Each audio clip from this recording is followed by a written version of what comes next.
бесінші сабақта бізде тапсырма менің отбасым болды, моя семья. Сонда сіздердің тапсырмаларыңызды тексергенде өте көп қате кездестік, қателерді көрдік. Сондықтан жаңа отбасы тақырыбына байланысты кішкене бүгін бізде тапсырмаларымыз бар. Міне көрсетейін сіздерге, түсіндірейік. Мысалы бізде қазақтарда, қазақ менталитетімізде біз туыстарды, родственники, үшке бөлеміз. Мысалы туыстар, родственники бізде қалай болады? Өз жұрты, әке жағынан туыстарымыз. Орысша ол родственники по линии отца деп айтамыз, солай бөлеміз. Өз жұрты, әке жағынан туыстарымыз. Родственники по линии отца. Содан кейін, мысалы, нағашы жұртымыз, нағашыларымыз, это родственники по линии матери, ана жағынан. Біз бір сөзбен айтамыз, нағашыларымыз, өз жұртым деп айтамыз. Сонда біз түсінеміз қалай болады. Орыс тілінде орысша кішкене басқаша болады. То есть они говорят, родственники мамы, родственники по маме деп айтады, или родственники по папе, родственники со стороны отца, по линии отца деп солай айтады, по линии матери. То есть кішкене басқаша. Содан кейін бізде тағы бір туыстарымыз бар, ол қайын жұрт. Қайын жұрт дегеніміз, это родственники со стороны, по линии, со стороны мужа или жены, әйелдің туыстары немесе күйеуінің туыстары. Қазір біз көреміз, мысалы, қалай бөлінеді қазақша, қалай айтуға болады орысша, қазақша. Міне, қараңыздар. Енді ана, мама мы все знаем, мама, мать, ана, шеше қазақша болады. Мама, мать. Әкеміз дегеніміз папа, отец. Отец это более так построже звучит. Папа это как-то более по-домашнему звучит. Папа деп айтамыз. Содан кейін әжеміз, ол бар. Единственное біз айтамыз, әже мысалы үлкен кішкене үлкендеу, жасы үлкен адамға әже деп айтамыз, кішкене жастау адамға апа деп айтамыз. Ал енді орысша ол бабушка бола береді. Ал енді тағы бар, орысша бабушка, прабабушка. Прабабушка дегеніміз ол бабушкамыздың шешесі, прабабушка деп айтамыз. Содан кейін дедушкамыз ата болса, прадедушка деген, пра деген сөзіміз, ол біздің бабаларымыз, үлкен кісілеріміз. Сонда прабабушка, прадедушка деп айтамыз. Дедушка и бабушка солай болады. Содан кейін кім бар енді бізде? Аға, старший брат. Аға это старший брат. И точно так же, допустим, бізде аға это еще дядя. Ага, это старший брат и дядя деп айтуға болады. Іні это младший брат. Младший брат. По-другому мы еще можем как сказать, допустим, братишка, младший брат или братишка деп айтамыз. Это мой братишка. Старший брат, или мы можем еще сказать мой дядя. Ребенок. Ребенок, жаңа басында біз сіздерге түсіндірдік. Бала деген сөз. Неважно, девочка, это или мальчик, это ребенок. Еще говорят, есть такое слово дитя. Дитя, это тоже бала. Дитя. Малыш деген ол бөбек. Сәби деп айттық. Ол басқаша. Мына жерде ребенок, бала, дитя. Хорошо, теперь старшая сестра. Қазақша біз әпке деп айтамыз, орысша старшая сестра болады. Сестра. То есть можно прям подчеркнуть и сказать старшая сестра. А можно просто сказать моя сестра. Сестра деген сөз, ол жаңағы жасы, менен жасы үлкен деген адам. Бір жас болсын, екі жас болсын. То есть мы понимаем, что сестра это нас старше. Сестра деп. Сестра емес сестра. Сестра емес сестра деп айтамыз. Сестра деп айту керек. Содан кейін мысалы сестренка. Қазақша бізде қазақтарда егер еркек болса, ол жаңағы қарындасым деп айтады. Әйел адам болса, ол айтады сіңлім. Орысша сестренка. Сестренка деп бола береді. Моя сестренка деп айтамыз. Мына жерде тағы внук, внучка. Так как у нас в русском языке присутствует мужской род и женский род, то у нас внук это мальчик, внучка это девочка. Қазақша біз немере деп айта береміз. Немере. Мысалы қазақтарда бізде қыздың баласы, қарындасының баласы жаңағы бөле деп айтамыз. Бөлелер. Орысша ондай жоқ. Внук, внучка. То есть неважно, это қыздың балалары, ұлдың балалары, олар бәрі внук, внучка болады. Ал енді мына жерде бабушка, прабабушка дегенде дедушка, прадедушка, здесь также можно сказать правнук, правнучка. То есть шөбере деген сөз, правнук, правнучка. Ал енді немене деген сөз, праправнук, внучка егер пра деп қосамыз. Прабабушка, дедушка деген солай болады. Қыз дегеніміз дочка, девушка, девочка. Қыз. Моя дочка. Менің қызым қазақша айтамыз. Девушка бойжеткен қыз, я? Қыз да болады. И девочка, просто девочка, қыз болады. Ал ұл это сын, и ұл это мальчик. Мальчик. Қазақша біз айтамыз ұл бала, қыз бала. Орысша у нас мальчик, девочка, дочка, сын. Балдыз. Балдыз дегеніміз кім? Балдыз это Шурин. То есть біздің міне қайын жұрт, я? Балдыз это Шурин. Бөле. Қазақша бөле дегеніміз бізде мы делим, да, допустим, екі әпкелі сіңілілер болсын, жаңағы апайлары болсын бірдей, я? Қыздардың балалары бәрі бір-біріне бөле болады. Орысша ондай жоқ. То есть у них есть двоюродный брат, двоюродная сестра, троюродный брат, троюродная сестра дегендей, четвероюродный деп айта береді солар. То есть бөле деген понятие жоқ. Двоюродный брат или двоюродная сестра деп айтамыз женского рода. Теща, свекровь. Ене. Қазақша бізде бірдей ене болады. Орысша свекровь. Кеше мысалы көбінесе тексергенде свекровь деп жазды. Свекровь. Мягкий знак қойып. Свекровь, теща, ене. Жезде. Свекровь пен тещаның разницасын айтып жүріңізші. Свекровь дегеніміз ол жаңағы күйеуінің шешесі, я? Анасы. А теща дегеніміз әйелінің анасы. Сондай айырмашылығы болады. Допустим, свекровь это мама мужа, теща это мама жены. Для зятя она будет мама жены. Точно так же, допустим, вот у нас есть слово, сейчас найдем мы его, свекарь. Свекарь, где у нас свекарь? Қайната. Қайната бізде орысша свекарь это папа мужа, и тесть это папа жены, тесть деп айтамыз. Дальше, значит, жезде, зять. Зять дегеніміз, бұл жерде жезде это у нас қазақша, допустим, әпкеміздің немесе тәтеміздің, я, күйеуі.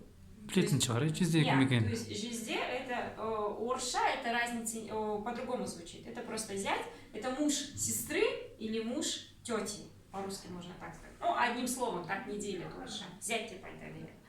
Женге, сноха. Да? Женге и келин это тоже сноха. То есть разницы нет. Но, допустим, можно еще по-другому, если уточнить, женге можно сказать жена дяди или жена старшего брата. Жена старшего брата. А сноха это жена сына, жена братишки, то есть помладше. Келин деп айта береміз, я, сноха. Дальше кто у нас идет? Жиен, племянник или племянница. То есть это дети моего брата, моей сестры, моего братишки, моей сестренки. Они будут племянник и племянница. То есть племянник и племянница. Жиен деп писать память.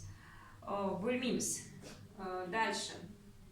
Күйеу-бала, вот жезде зять и күйеу-бала зять. Күйеу-бала зять это получается муж сестренки или муж дочери. Это күйеу-бала. Күйеу-бала. Қайнаға по-русски это деверь. Все, больше мы никак. Қайныны, қайнаға дегенде бір сөзбен деверь деп айтамыз. Мягко тоже. Свекровь, свекарь, деверь деп айтамыз.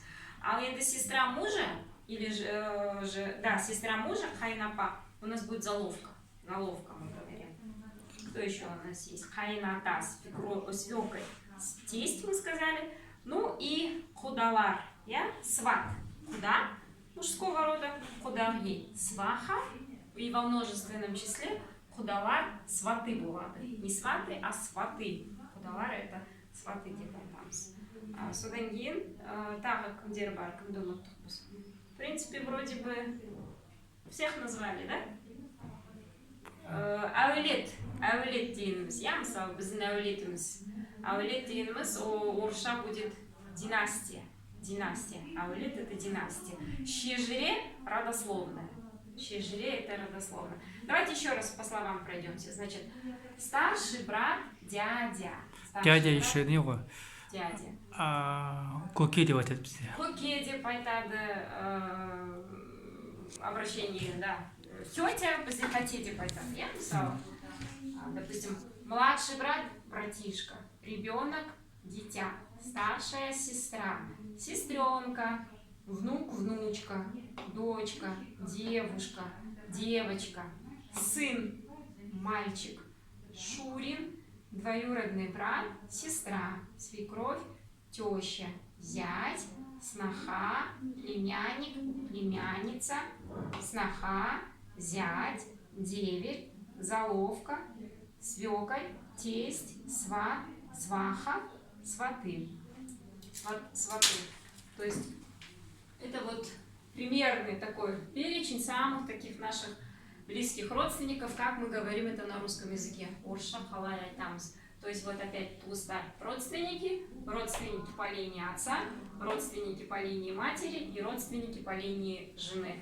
И тапсырмасында мысалы сіздер жаңа осы схеманы көріп, осы сөздерді пайдаланып, қолданып, жаңа өздеріңіздің мысалы жаңағы қайын жұрт туралы айтып бересіздер ме, жазып бересіздер ме, немесе нағашыларыңыз туралы, өз жұрты, соның бәрін кішкене шағын бір әңгіме құрастыруға болады. Бірінші тапсырма сондай бүгін болады.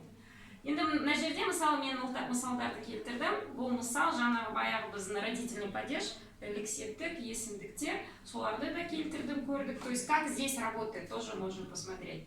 И разница мужской и женский род. Допустим, как я вам уже говорила, басында айтам вот, то есть неважно, если это мужчина, то есть его он обязательно должен все время говорить только мой, мой, мой, а женщина только моя, моя, моя.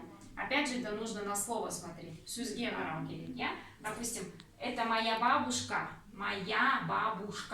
но это мой дедушка. То есть вот я женского рода, да, я женщина, девушка, да, но я при этом говорю моя бабушка и мой дедушка, допустим. Өйткені бұл жерде әңгіме дедушка туралы. Дедушка, он же мой, дедушка же, он мужчина же, еркек қой, он мой, а бабушка әйел, женщина, она моя, солай айтамыз. Азаматты, мысалы, сен де солай айтасың, мой дедушка и моя дедушка деп айта бересің. Где живет твой дедушка, Азамат? Моего дедушки уже нет. Твоего дедушки уже нет, а бабушка тоже нет. Тоже нет. Ну, раньше... Грустно. Да, печально очень, да? У книжки жарает. Жақсы жарает. Вот давайте посмотрим. Вот твой брат живет в Шымкенте. Твой брат мужского рода. А твоя сестра живет в Атырау. Твоя сестра.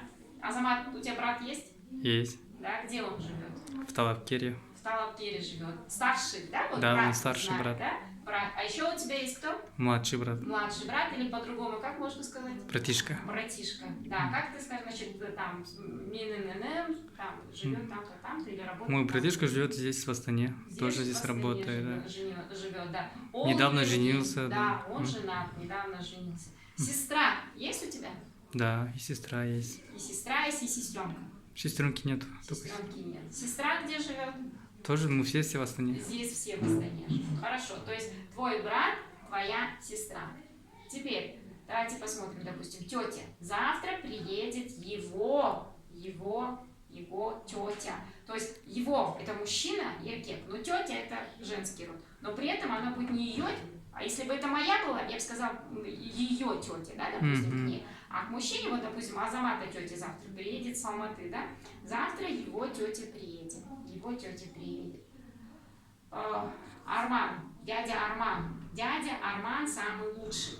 А тетя Жанна самая лучшая. Тетя Жанна самая лучшая, а дядя Арман самый лучший. Типа там, с мужского рода. То есть прилагательное тоже оно с несымсалом относится, допустим, если это мужчина, то значит лучший. Енжахсая, а если это женщина, лучшая была. То есть не забывайте согласование в Берде и Булгаре. А машина моего братишки Ханата новая. Чья машина? Кого машина? Моего братишки Ханата. Моего братишки. Машина какая? Новая. Кого машина? Братишки машина. Сын моей сестры учится в Америке. Чей сын учится в Америке? Сын моей сестры. При том, что он сын, но он сын моей сестры. Это мужской род мальчик, но сестра моя, женский род, значит, моей сестры будет.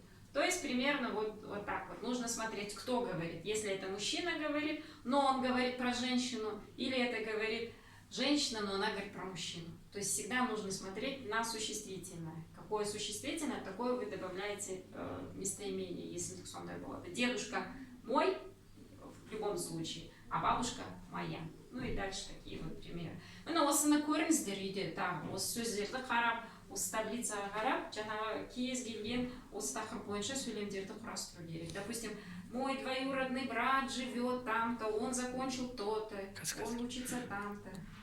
Не сияқты. Қараңыздар, мысалы өткен сабақта сіздер өз отбасыларыңыз туралы жаздыңыздар, өз жақындарыңызды, то есть свою родную личную семью, где вы живете, да? А теперь расскажите про дальних родственников.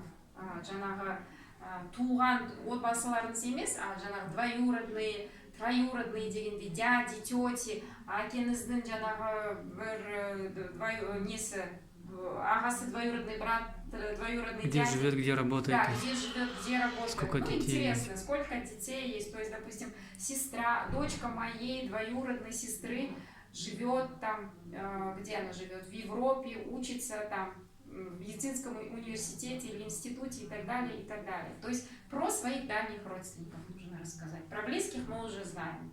Теперь алыс туыстар туралы айтасыздар. Именно жаттау керек емес, да?